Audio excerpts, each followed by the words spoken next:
गांव के बाहर एक सदियों पुरानी हवेली थी, जहां कोई भी जाने की हिम्मत नहीं करता था। कहा जाता था कि वहां कभी एक साहूकार रहा करता था, जिसकी दौलत अचानक गायब हो गई थी और उसी दिन से उसकी आत्मा हवेली में भटक रही थी। लोग मानते थे कि हवेली के अंदर आज भी खजाना छुपा है, लेकिन जो भी वहां गया कभी वापस नहीं लौटा।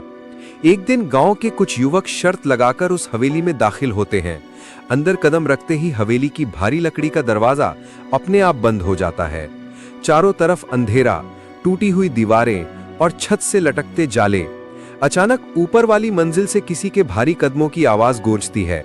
सबके दिल की धड़कन तेज हो जाती है। दीवार पर उन्हें एक पुरानी पेंटिंग दिखती है, जिसमें साहूकार हाथ में एक ताबीज पकड़े हुए था। उसी पेंटिंग से अचानक हल्की रोशनी निकलती है और फर्श पर एक छुपा हुआ दरवाजा नजर आता है। वे तहखाने में उतरते हैं और वहां ढेरों सोने चांदी के गहने और सिक्के बिखरे हुए दिखते हैं। आंखों में लालच भर जाता है, लेकिन उसी वक्त जमीन कांपने लगती है और साहूकार की आत्मा उनके सामने प्रकट होती है। उसकी आंखें अंगारों की तरह लाल थीं।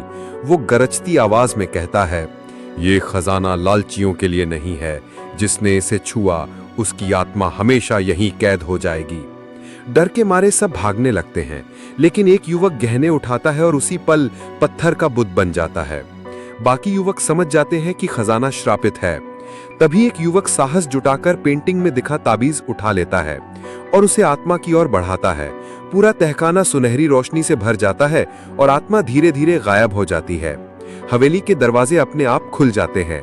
सभी युवक बाहर भागकर अपनी जान बचा लेते हैं। हवेली फिर से वीरान और शांत हो जाती है। लेकिन आखिरी सीन में कैमरा टूटी खिड़की पर जूम करता है, जहां पत्थर बने युवक की आंख अचानक पलक झपकती है और स्क्रीन ब्लैक हो जाती है।